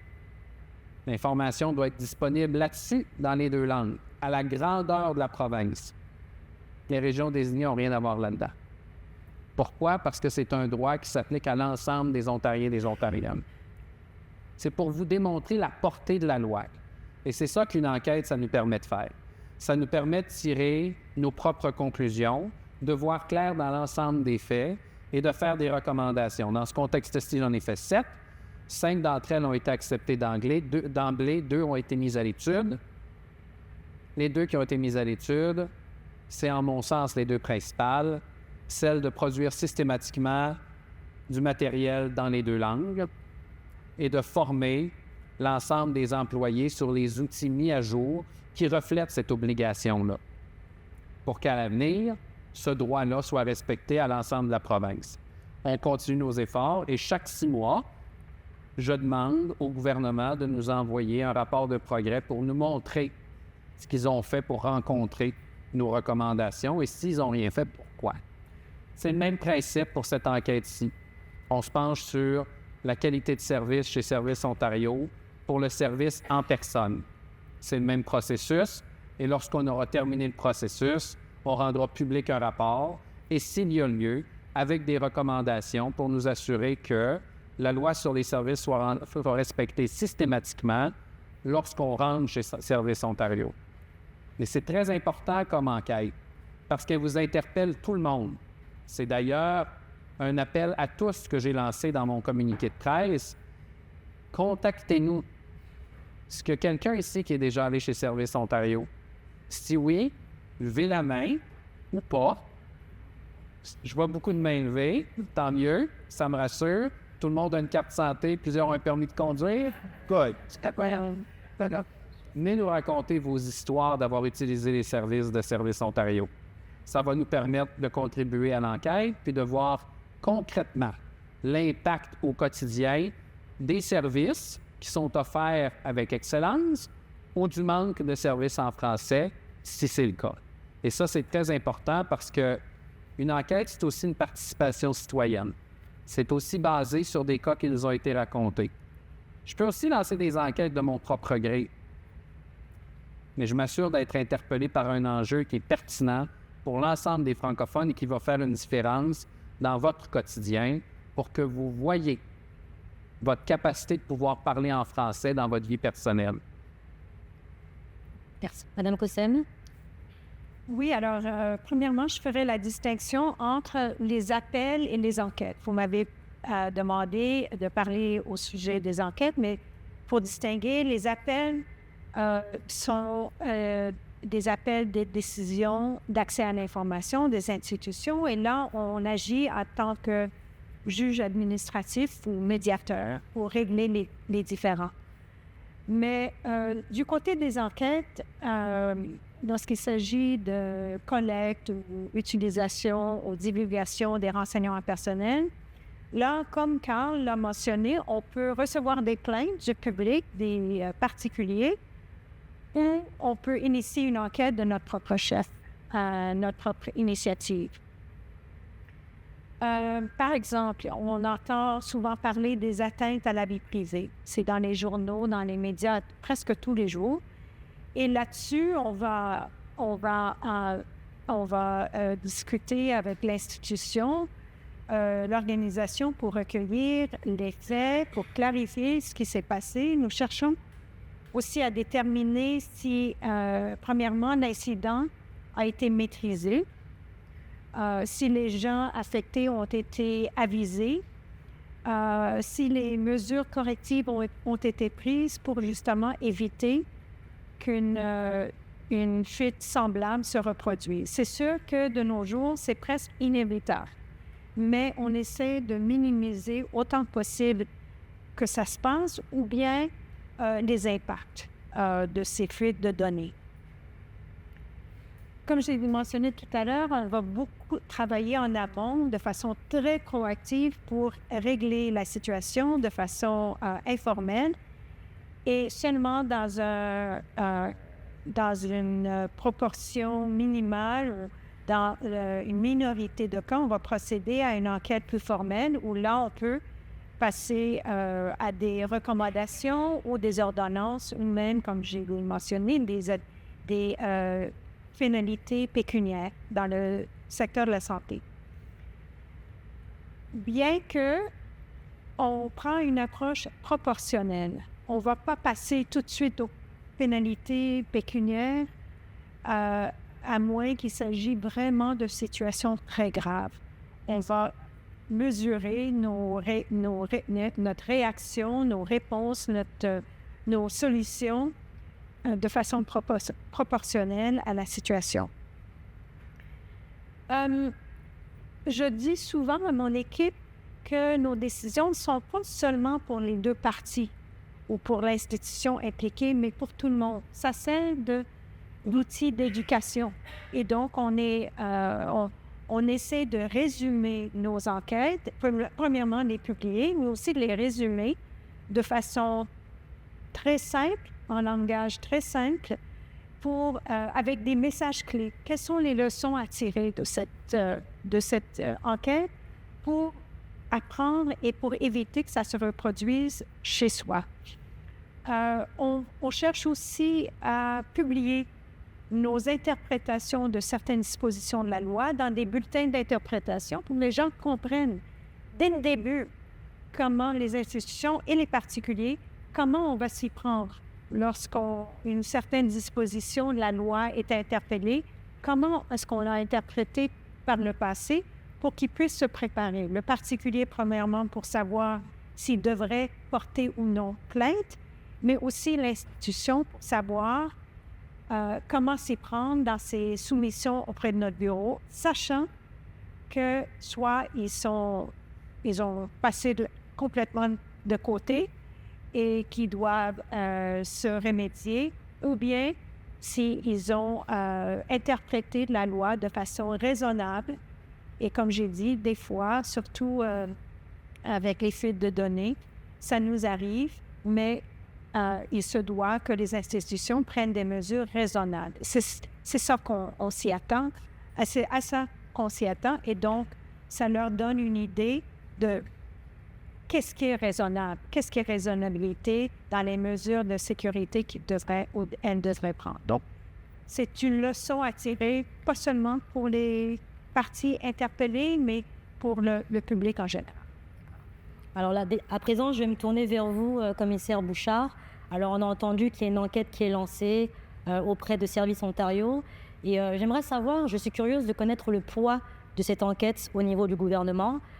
Quel type de relation votre bureau entretient-il avec le gouvernement dans un premier temps et avec le public dans un second temps? Quand on est un officier indépendant de la législature, on a un devoir d'être juste, d'être équitable, de tirer des conclusions qui sont raisonnables, qui s'appuient sur des faits. Et donc, on doit comprendre la réalité de ceux et celles qui sont impliqués dans un enjeu en particulier pour trouver une solution. Je disais que depuis que je suis en poste, on a traité plus de 2000 cas. Si on a résolu ces 2000 cas-là, c'est parce que l'administration publique, ceux et celles qui sont assujettis à la loi sur les services en français, qui ont des obligations, ont été à la table pour trouver des solutions qui vont me satisfaire que le service en français respecte la loi sur les services en français. Des fois, ça demande 5 minutes, des fois, ça demande 5 mois, des fois, ça demande plus de temps que ça. L'important, c'est la qualité de la solution, mais c'est de travailler non seulement à acquérir les faits, mais à éduquer, à trouver des façons de créer des espaces où on va pouvoir échanger vers des enjeux qui sont réels et qui bloquent la capacité de pouvoir rencontrer une obligation et comment on va être capable d'abolir ces obstacles-là ou de les contourner. Des fois, ça demande un temps. Et donc, on doit créer une confiance de la part des institutions qui sont assujetties à notre juridiction, qu'on va être juste, raisonnable, équitable lorsqu'on les aborde. Même chose pour le public qui nous contacte. Les gens doivent se sentir respectés dans l'exercice de leurs droits linguistiques. Donc, c'est un équilibre qui est à trouver. Lancer une enquête, on ne le fait pas à la légère. La commissaire Cossin le disait tout à l'heure, on évalue la portée de nos actions. Chaque chose ne va pas de 0 à 100 à l'heure. On doit évaluer comment on va escalader nos pouvoirs jusqu'à la pleine utilisation si nécessaire. Dans la majeure partie des cas, on est capable de travailler dans un espace qu'on appelle informel. Informel, ça ne veut pas dire que c'est mou, que c'est pas sérieux. Informel, ça veut seulement dire qu'il n'y aura pas nécessairement un rapport d'enquête qui va venir à la clé avec des recommandations spécifiques. On a résolu un cas en particulier et ce cas-là a trouvé sa résolution dans un espace où on a été capable d'échanger de l'information en dehors de nos processus d'enquête. Des fois, c'est pas possible. Des fois, les enjeux sont trop gros. Des fois, les enjeux dépassent un secteur en particulier, une division en particulier. Des fois, ce sont des enjeux qui nécessitent d'avoir une vision beaucoup plus globale pour être capable de trouver la solution. Et c'est ça qui va faire qu'on va évaluer si un enjeu va mériter une enquête formelle ou une résolution. Mais cet espace-là, on doit le créer pour que lorsqu'on lance une enquête, on continue d'avoir de la coopération. On continue d'avoir une ouverture de la part de ceux et celles qui sont assujettis à notre juridiction pour nous partager de l'information et trouver des solutions. Les cas individuels doivent être réglés, mais on doit ensuite se mettre le nez beaucoup plus profondément dans ce qui se passe de façon intrinsèque dans une organisation. Et ça, il faut le faire avec doigté. Et jusqu'à maintenant, on a émis 43 recommandations depuis que je suis au sein de l'unité des services en français au bureau de l'Ombudsman de l'Ontario. Et l'ensemble de ces recommandations-là ont été acceptées par le gouvernement. 2 ont été mis à l'étude. C'est tout. Et donc, ça démontre que le soutien qu'on a été capable de développer pour les recommandations qu'on met de l'avant, qu'on fait des recommandations qui sont raisonnables, qui sont concrètes, qui peuvent être mises en œuvre, ont été accueillis comme étant des moyens concrets de pouvoir faire des avancées. Mais évidemment, ce travail-là se fait au quotidien. C'est la 3e enquête qu'on lance. Il y en aura d'autres, évidemment, mais plus de 2000 cas qui ont été réglés. On s'est penché de façon spécifique sur beaucoup plus d'enjeux que 3 enquêtes seulement. Et donc, notre portée, elle est très large. Lancer une enquête, on ne le fait pas à la légère. Quand on le fait, c'est parce qu'on sait que notre contribution va mener à réparer un système qui, ultimement, pose des enjeux pour le respect de la loi sur les services en français. Et c'est comme ça qu'on lance une enquête, comme celle que j'ai lancée sur Services Ontario. D'accord. Alors, ma prochaine question s'adresse à vous deux. Tantôt, nous avons parlé de l'importance de l'indépendance des fonctionnaires du corps législatif. Donc, que signifie cette importance dans votre rôle respectif? Je vais commencer par vous, M. Carlo-Bouchard, et ensuite Mme Cossam. C'est important parce que je parlais tout à l'heure de la confiance qui doit exister entre les institutions publiques, nous et le public. On n'est pas là pour représenter quelqu'un, on n'est pas là pour prendre parti. On est là pour comprendre ce qui se passe. Comprendre, dans mon cas, la loi sur les services en français. Le mandat qu'on a, c'est de faire des recommandations pour améliorer l'offre de services en français en Ontario. Donc, on regarde les enjeux dans un but d'améliorer. Positif. On ne veut pas perdre des services en français. On ne veut pas affecter négativement l'offre de services en français. On veut l'accroître. Dans le préambule de la loi qui vise à reconnaître l'apport de la langue française et du patrimoine qui est enrichi par sa diversité en Ontario pour les générations futures. C'est comme ça qu'on arrive, en étant indépendant, en étant capable de pouvoir obtenir toute l'information qu'on a besoin, de tirer des conclusions qui ne sont pas affectées par une influence quelconque. Et là où on est, en se rapportant à l'ensemble de l'Assemblée législative, à l'ensemble de ceux et celles qui sont élus, au président, la présidente, dans ce contexte-ci, de l'Assemblée législative, la première femme présidente de l'Assemblée législative de l'histoire de l'Ontario, ça nous permet de tirer un regard qui mène vers des résultats à long terme, pas seulement des gains à court terme. Très bien. Madame Cossem? Je suis entièrement d'accord. Je dirais, j'ajouterais simplement que c'est tellement fondamental que lorsqu'il s'agit des institutions publiques, qu'il y ait un regard indépendant, une perspective impartielle qui revoit les activités des institutions, que ça soit critique auprès du public, que ça soit légitime, que ça soit pour qu'il y ait confiance à savoir qu'il y a quelqu'un qui a regardé de façon froide et impartielle la situation et qui a apporté des recommandations pour améliorer et non pas pour cacher ou pour minimiser une situation, mais véritablement pour s'améliorer pour le bien-être de la population ontarienne. Donc, c'est pour la confiance des gens. Et je pense que c'est un plus pour le gouvernement que nous existons justement pour renforcer la confiance du public. Et nous ne sommes pas les seuls. Il y a l'Ombudsman, il y a la vérificatrice générale, le chef des élections de l'Ontario. Donc, nous sommes plusieurs, comme Carl l'a mentionné, qui se rapportent à la présidente de l'Assemblée législative, justement pour rendre le gouvernement redevable pour ses actes et pour augmenter la confiance du public dans ses institutions, finalement dans son gouvernement et dans ses institutions publiques qui sont là pour les servir après tout. Donc, cette indépendance, cette impartialité, c'est absolument clé, quant à moi. Alors, tout à l'heure, tantôt, j'ai parlé de mon cas personnel, même si je sais que c'est interdit. Je vous ai demandé de rester généraux, mais j'ai parlé de mon cas parce que je suis nouvelle arrivante ici en Ontario, à Toronto. Et c'est vrai que quand je suis arrivée, je ne savais pas que je pouvais être servie en français. Alors, on est dans une province à majorité anglophone et je n'avais pas connaissance de services en français. Et justement, est-ce que vous avez un défi et quels sont les défis que vos bureaux respectifs rencontrent pour sensibiliser les francophones à leurs droits? Je vais commencer par vous, Patricia Cossem, et ensuite Carl Bouchard. Alors, évidemment, le premier défi qui me vient à l'esprit, je suis certaine que c'est le même cas pour le commissaire Bouchard, c'est la distance entre les différentes communautés francophones dans la province de l'Ontario. C'est sûr qu'on est connecté en ligne de plus en plus, mais ce n'est pas la même chose que de pouvoir rencontrer les gens en personne.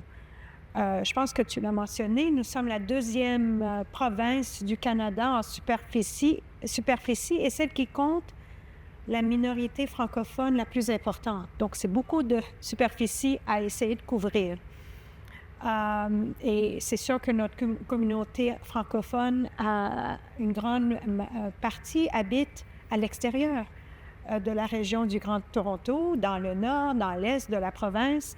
Et donc, pour nous, la difficulté, le défi, c'est d'aller rencontrer, d'aller rejoindre ces gens-là et de pouvoir communiquer avec eux au sujet de nos services malgré cette distance. C'est sûr qu'on a des web émissions, nous avons des vidéos d'information, des chaînes des médias sociaux, sont toutes disponibles en français.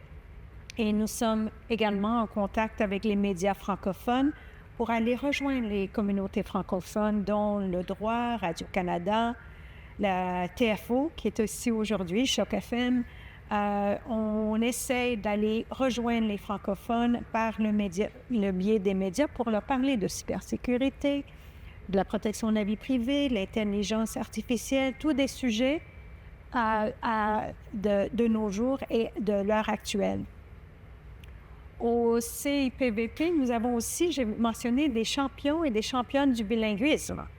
Je ne sais pas si vous voulez vous identifier. Nous avons plusieurs ici parmi nous et on y tient beaucoup parce que ces membres du comité nous servent à l'interne pour nous rappeler de nos responsabilités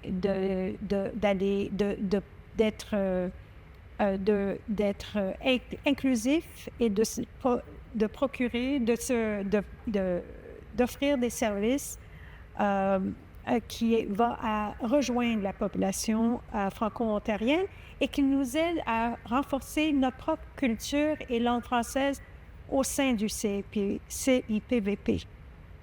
J'ai mentionné qu'on a un conseil consultatif de la jeunesse qui comprend aussi des membres francophones.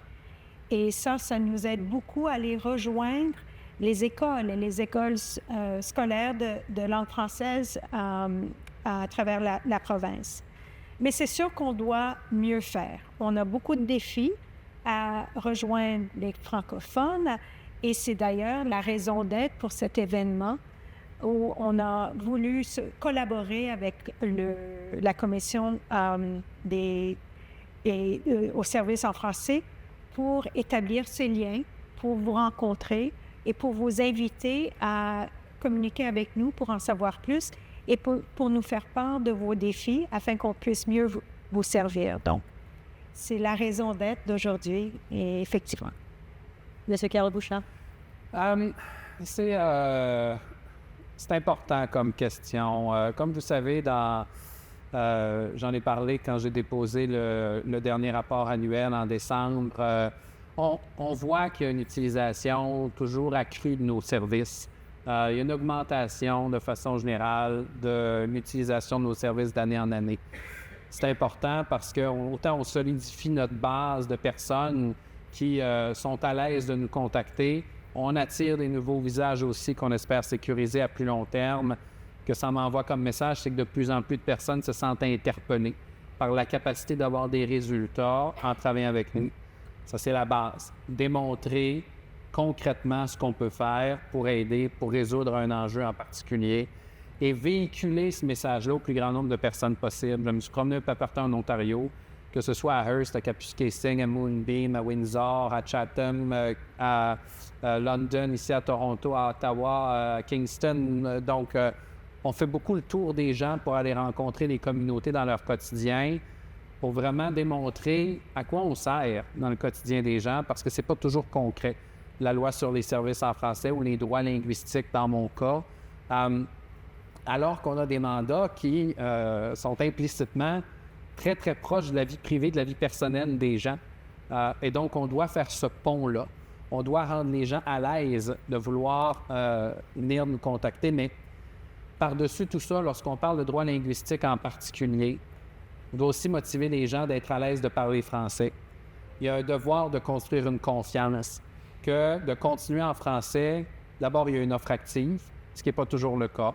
On en voit des cas régulièrement où est-ce que le bonjour, hello n'a pas été fait, ou le service qui s'en est suivi n'a pas nécessairement été une expérience positive ou une expérience linéaire, quand c'est en dents de scie puis qu'on doit faire une partie en anglais, une partie en français, une partie en anglais, une partie en français, c'est pas motivant à continuer en français. Et donc, on a dû intervenir à plusieurs niveaux pour régler des enjeux d'accès, parce que ce que le règlement sur l'offre active envoie comme message, c'est que l'obligation, c'est que dès le point d'entrée, on connaît l'existence du service en français qui nous est offert activement. La préférence linguistique nous suit d'un bout à l'autre du service qui est couvert par la loi sur les services en français. C'est essentiellement ça, le règlement sur l'offre active. Et donc, ça clarifie que C'est pas sur nous de deviner si on peut parler français. C'est aux institutions qui sont visées par la loi de nous le communiquer activement. Mais après, il faut faire confiance. Il faut parler français, il faut faire confiance qu'on peut continuer, puis on va faire ce choix-là de continuer en français et que ça vaut la peine. Et c'est là, je pense, où il y a une confiance qui est à rétablir. Je pense qu'on a un travail à faire pour continuer de motiver les gens à croire que leurs droits existent, que leurs droits peuvent être utilisés. Puis comme tu le mentionnais, il y en a qui arrivent ici qui ne savent pas nécessairement, ou même des gens qui ont grandi ici et qui ne savent pas nécessairement qu'il y a une loi sur les services en français ou la capacité d'être servi en français, pour toutes sortes de raisons. Des fois, quand on ne vit pas dans une région désignée, on voit peut-être l'accès à l'éducation en français. En dehors de l'école, on ne voit plus le français. Et donc, les jeunes, pour eux, ce n'est pas toujours concret dans leur esprit, en grandissant, que oui, on peut continuer en français. Il y a des institutions postsecondaires qui sont assujetties à la loi. Il y a des institutions de santé, des institutions de services sociaux communautaires. Il y a une vie en français qui est couverte par la loi sur les services en français à l'extérieur de l'Ontario, à l'extérieur des conseils scolaires, à l'extérieur de l'éducation. Et ça, je pense que ce pont-là est important pour garder les gens motivés, pour garder les gens confiants que leur français les mène à quelque chose. Puis d'avoir des exemples aussi. Être capable de démontrer aujourd'hui, j'ai mis l'accent notamment sur le fait qu'on a des institutions importantes en Ontario. La lieutenant-gouverneur, la commissaire à l'information et à la protection de la vie privée, l'ombudsman de l'Ontario, moi. Il y a plein de leaders ici où est-ce que le français a donné à des opportunités incroyables de succès en Ontario et de contribuer activement à la province. Je vous ai donné des exemples sur le développement économique, sur la protection de la santé. C'est important, ces exemples-là, parce que ça démontre la portée de la loi, mais l'importance de la protéger, puis l'importance de ne pas oublier nos acquis. Pendant qu'on avance, il ne faut pas qu'on perde ou qu'on oublie ce qu'on a établi dans le passé. Et ça fait partie de notre mandat aussi. Protéger ce qui existe pour qu'on puisse continuer d'accroître l'espace francophone prévu par la loi. Ce travail-là est très, très important et nécessite beaucoup d'attention. Mais c'est un défi important de faire que les gens fassent confiance aux services en français d'emblée. Très bien, merci beaucoup. Alors, je vais revenir sur mon cas personnel. Je suis désolée. Moi, quand j'étais en France, en fait, la réputation du Canada, c'était que c'était un pays très inclusif, très libéral. Et c'est vrai que quand je suis arrivée en Ontario et à Toronto en particulier, j'ai vraiment confirmé que c'était vrai, que c'est vraiment une ville multiculturelle et très inclusive. Et justement, ma question, c'est qu'en ce mois de la fierté, comment vos services tiennent-ils compte de la pluralité des identités qui sont aussi en Ontario et à Toronto particulièrement? Je vais commencer par vous, M. Carl Bouchard, très rapidement. Pour moi, ça a toujours été important de créer des espaces sécuritaires, des espaces où les gens peuvent s'exprimer, peuvent, sans jugement, partager une expérience qui est très personnelle, peu importe leur identité, peu importe la situation dans laquelle ils se retrouvent, peu importe leur parcours qui les a menés vers l'utilisation d'un service en français en Ontario. C'est une porte ouverte, c'est une porte où est-ce que les gens peuvent se sentir à l'aise de s'exprimer. Ça se reflète dans mon équipe, des gens qui ont un parcours différent, des gens qui ont une perspective différente sur l'Ontario. C'est mon cas. Moi aussi, j'ai expérimenté l'Ontario de ma propre perspective. Et c'est important de pouvoir créer des espaces où les gens vont vouloir nous livrer, je dis souvent à la blague, des expériences personnelles en faisant leur patate pilée ou leur riz à la maison. C'est bête, mais c'est là où les gens pensent à ce qui s'est passé dans leur journée. C'est là où les gens se disent, est-ce que j'aurais dû faire ça? Est-ce que c'est là où je devrais appeler? Et c'est à ce moment-là où on doit développer un espace où les gens se sentent à l'aise de dire oui. Je vais les appeler. Le pire qui va arriver, c'est qu'on va me donner une ressource un peu plus tard pour que je puisse continuer mon chemin. On va me traiter avec respect. Je n'aurai pas l'impression que ma plainte n'a pas de valeur, que ma perspective n'a pas de valeur. On va traiter les gens avec dignité. Et ça, c'est très, très important pour nous. Autant lorsqu'on a des interactions avec le public que quand on a des interactions avec l'appareil public qui est assujetti à notre juridiction, qui doit se sentir à l'aise de venir communiquer avec nous, avec ses propres obstacles et sa propre réalité. Et ça, bien, je pense que c'est notre devoir à tous de faire ce questionnement-là personnel. Est-ce qu'on est pertinent au public qu'on sert? Est-ce qu'on répond correctement aux attentes qu'ils ont envers nous par rapport à notre ouverture, au respect, au traitement qu'on fait des gens avec qui on est appelé à interagir? Pour que dans toute leur diversité, les gens ne sentent pas qu'il y ait des obstacles artificiels qui soient créés, mais qu'au contraire, on est capable de trouver des terrains communs où on peut collaborer ensemble et trouver des solutions dans nos différences et ce qui nous rassemble. Et c'est ça que je mets de l'avant avec l'équipe, et c'est ça notre responsabilité quand on surveille l'application de droits fondamentaux, quasi constitutionnels, comme les droits d'accès aux services en français en Ontario. Commissaire Possem? Nous avons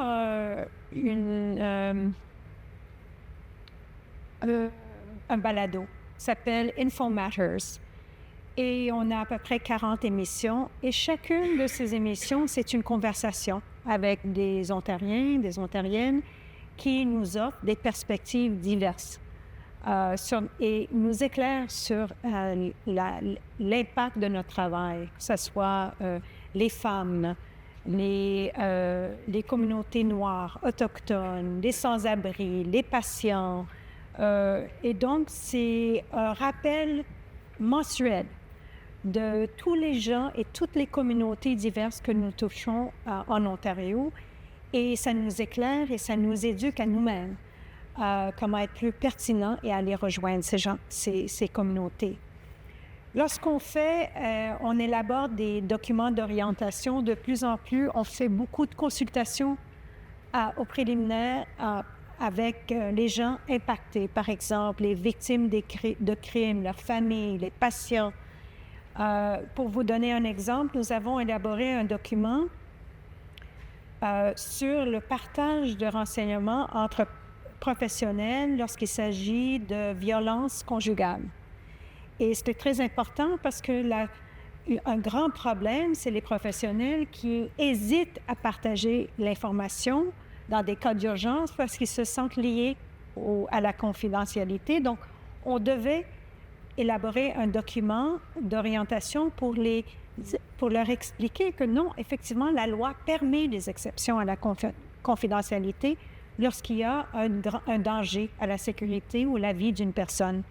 Et en développant ce document, nous avons pris le temps, évidemment, de consulter les professionnels de justice, de santé, des services sociaux, des services à l'aide à l'enfance et à la famille, mais aussi les victimes de violences conjugales qui nous a beaucoup éclairés. On a fait des focus groups, des discussions de groupe avec elles, surtout pour nous sensibiliser à l'importance de tenir compte de traumatisme et de la violence des survivants qui ont subi et qui subissent et continuent à subir en raison de préjugés historiques et culturels afin de ne pas les revictimiser. Donc, ça a été énormément utile pour nous et nous avons changé et amendé et amélioré notre document d'orientation grâce à leur participation dans le processus et à tout ce qu'ils nous ont éclairé sur ces questions importantes dans un contexte qu'elles ont vécu. Donc, on avait beaucoup à apprendre. D'accord. Et très rapidement, dernière question, que diriez-vous à ceux et celles qui hésitent encore à déposer plainte à votre bureau respectif? Je dirais, n'hésitez pas. Comme il a dit Carl, nous sommes open for business, comme on dit. On est là pour vous servir. C'est sûr que le plus précis que vous pouvez être dans vos inquiétudes, vos préoccupations, le mieux qu'on va pouvoir vous aider. Profitez-en de nos formules en ligne qui sont très facilement accessibles. Posez-nous des questions. Nous avons des agents d'information qui travaillent à l'année longue. On a je pense, j'ai vu un nombre effrayant de demandes qu'on reçoit. L'année passée, on a répondu à 5500 appels téléphoniques et plus de 8700 courriels. Donc, vous êtes en bonne compagnie. Si vous avez des questions, n'hésitez pas. On est là, on a des services et des agents d'information qui peuvent vous servir dans les 2 langues officielles. Donc, commencez par là et après, on va vous accompagner dans le processus de plainte advenant. Ça va dans cette direction. Commissaire Carl Bouchard. Mon équipe, êtes-vous à l'aise de vous lever? Ne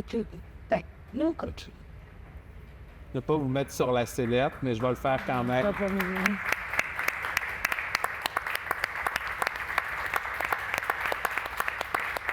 Ils sont sympathiques, ils sont là.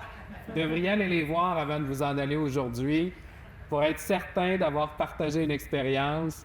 On va vous contacter si vous avez des choses à nous dire. Donnez-nous un courriel, un numéro de téléphone, votre nom. Quelqu'un de l'équipe va vous contacter. Vous êtes ici, en sortant d'ici, vous devriez avoir partagé une expérience, chacune d'entre vous, si vous êtes à l'aise de le faire. C'est le bon moment, si vous ne voulez pas nécessairement aller en ligne ou attendre ce soir. Mais par-dessus tout ça, c'est vos droits, c'est à vous. Puis des droits qui ne sont pas utilisés, c'est des droits qui sont perdus. Et donc, c'est pour ça que je suis aussi passionné par la question de nos droits linguistiques. Moi, je veux parler français en Ontario. Je suis heureux d'être capable de parler dans les 2 langues, mais je ne suis pas prêt à compromettre ma capacité de parler français. Et donc, j'utilise mes droits au quotidien. Et je pense que chacune d'entre nous, on doit se questionner si on le fait et si on ne le fait pas, pourquoi. Et j'espère que le pourquoi, on va faire partie de cette solution-là. Ne vous sentez pas mal à l'aise d'exercer vos droits linguistiques. Ce sont des droits qui vous sont dus. Ce sont vos droits à vous. Et donc, pourquoi laisser tomber quelque chose pour lequel plusieurs personnes se sont battues, qui est maintenant si simple pour nous d'appliquer, qui commence par « Bonjour, je suis heureuse d'être ici, je suis heureux d'être ici. Est-ce qu'on peut continuer en français? » Et si la réponse c'est non, vous venez nous voir. Merci beaucoup. Merci à Mme Patricia Cossem et à M. Carl Bouchard de nous avoir éclairés sur nos droits. Merci beaucoup pour cette discussion. Merci. On peut les applaudir. Merci beaucoup.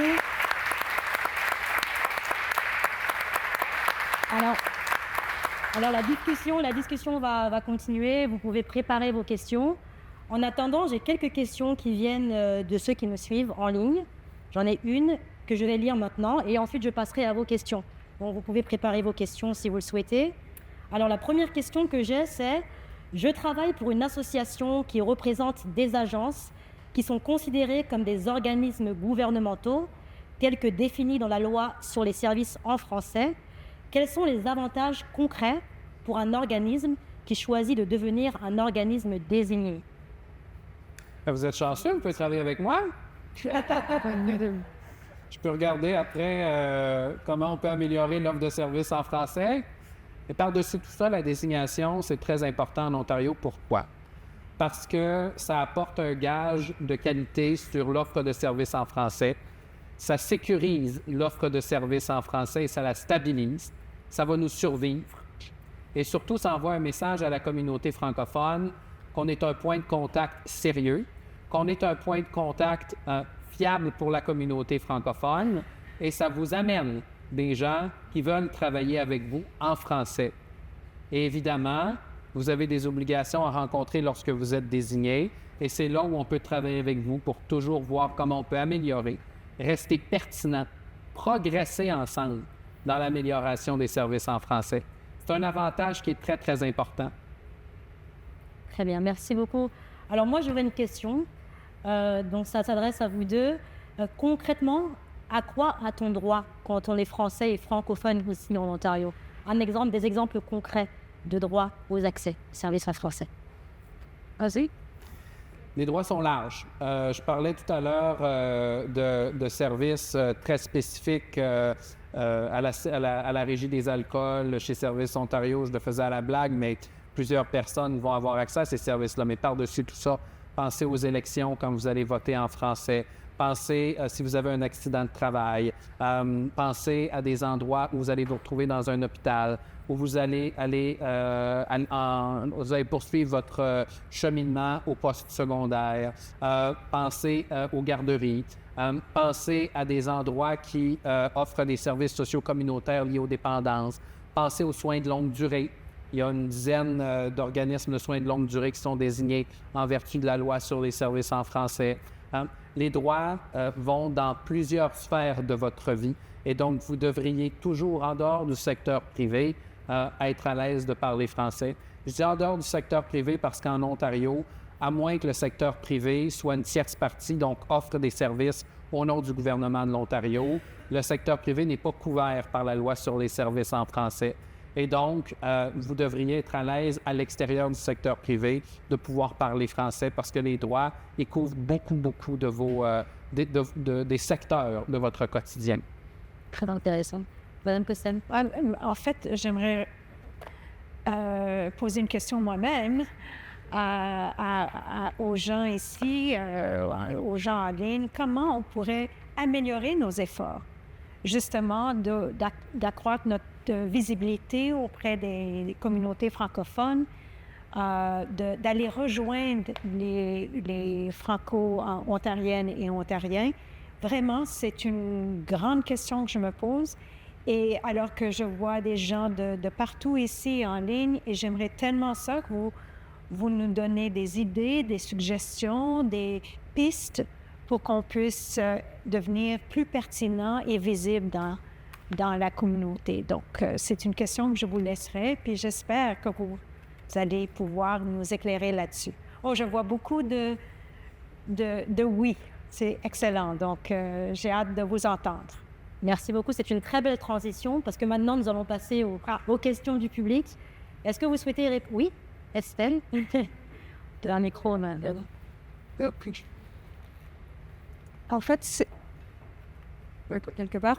Non, c'est bon. En fait, c'est une question qui est un peu en lien avec votre question, mais qui découle sur notre question. Vous avez parlé tout à l'heure du partage d'informations entre les organismes, notamment dans un cas particulier qui était celui de la violence, par exemple, en milieu familial. Je pense que comme organisme francophone, c'est une question qu'on se pose souvent, parce qu'on est souvent amené à référer vers un de nos partenaires des individus qui ont besoin d'autres services, ou à devoir partager de l'information puisqu'on dessert la même clientèle. Donc je pense que c'est un domaine qui est très intéressant pour nous, les organismes qui desservons les francophones. Donc pour répondre à votre question sur comment mieux rejoindre, je pense que apporter de l'information et de l'appui pour nous aider à démêler ces questions-là, c'est définitivement un domaine où je pense qu'il y aurait beaucoup d'appréciation de la part des organismes. Et peut-être ma question, c'est avez-vous des conseils ou des ressources autour de ce sujet-là pour les organismes francophones qui essayent de mieux desservir leur clientèle?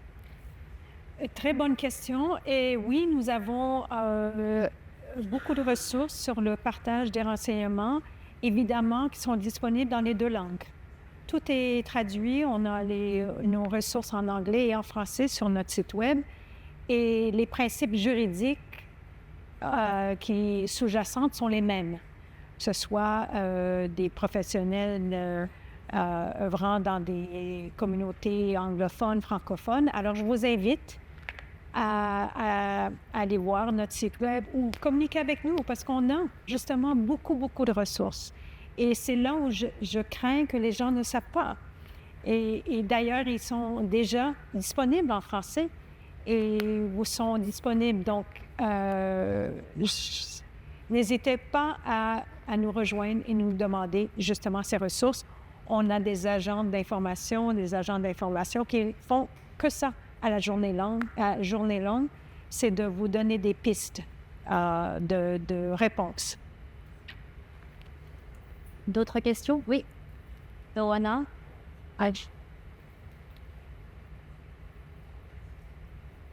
Bonjour tout le monde. Merci pour votre présence et pour la clarté de vos réponses. C'est très instructif. Moi, j'ai une petite question, même si vous avez pas mal abordé de sujets.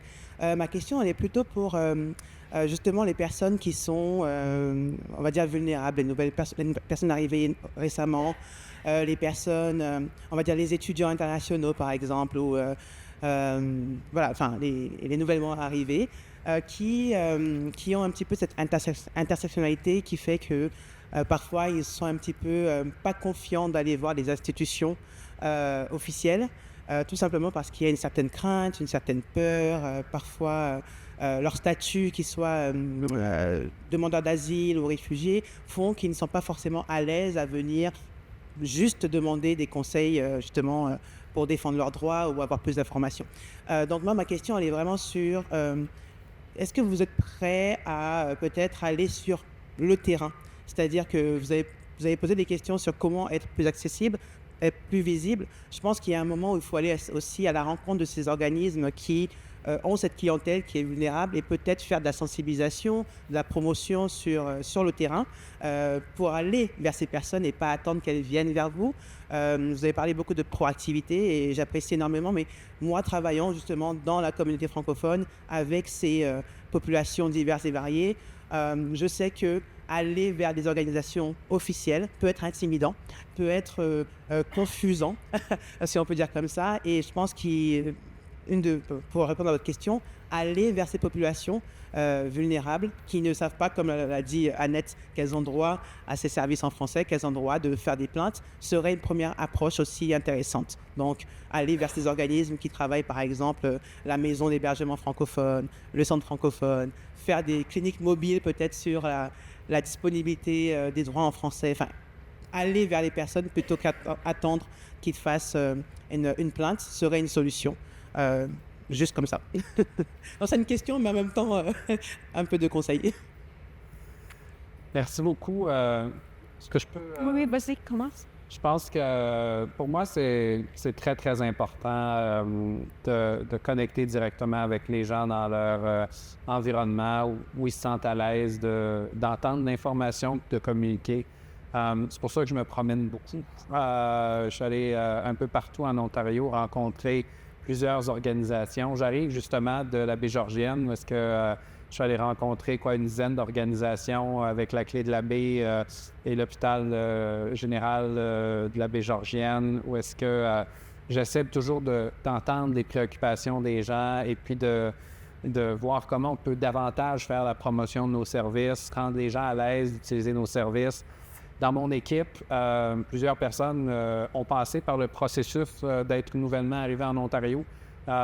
Et pour nous, c'est important de rester sensible à ces réalités-là, ce que ça peut représenter une institution formelle ou qui semble être gouvernementale. Des fois, ça intimide les gens. Le terme plainte intimide les gens aussi. On m'a donné plusieurs opportunités de modifier mon vocabulaire que j'ai accueilli et qu'on nous demande de l'aide, qu'on partage une expérience, qu'on témoigne de notre vécu ou qu'on se plaigne, dépendant de ce qu'on veut envoyer comme message.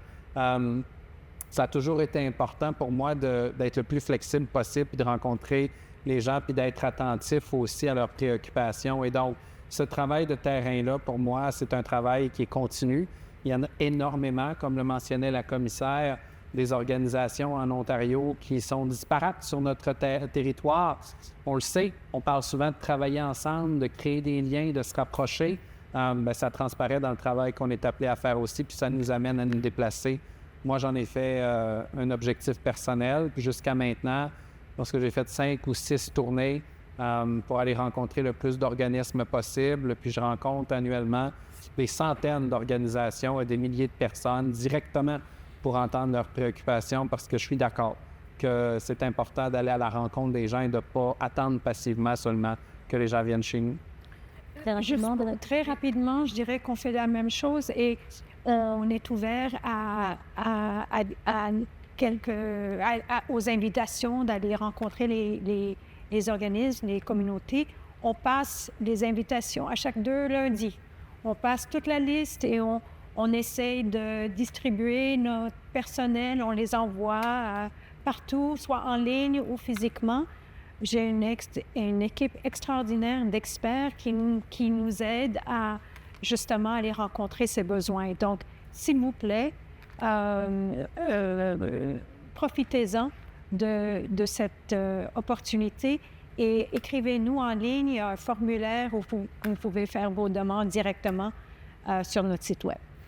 Merci beaucoup. Merci à Mme Patricia Cossem et à M. Carl Bouchard de leur présence et de ce panel qui était très inspirant et très éclairant. Merci beaucoup. J'ai appris beaucoup de choses aujourd'hui et je pense que le public aussi. Vous pouvez les applaudir. Merci beaucoup.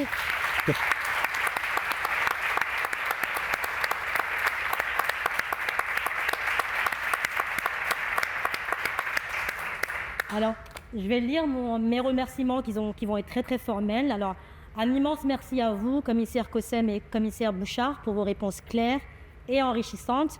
Vos échanges ont certainement permis de mieux comprendre les rôles de vos bureaux respectifs et la manière dont chacun et chacune peuvent faire valoir leurs droits. Donc, merci beaucoup. Je tiens également à remercier son honneur, l'honorable Édith Dumont, de sa présence inspirante ce matin. Merci beaucoup d'être là. Merci beaucoup. On peut l'applaudir. Merci.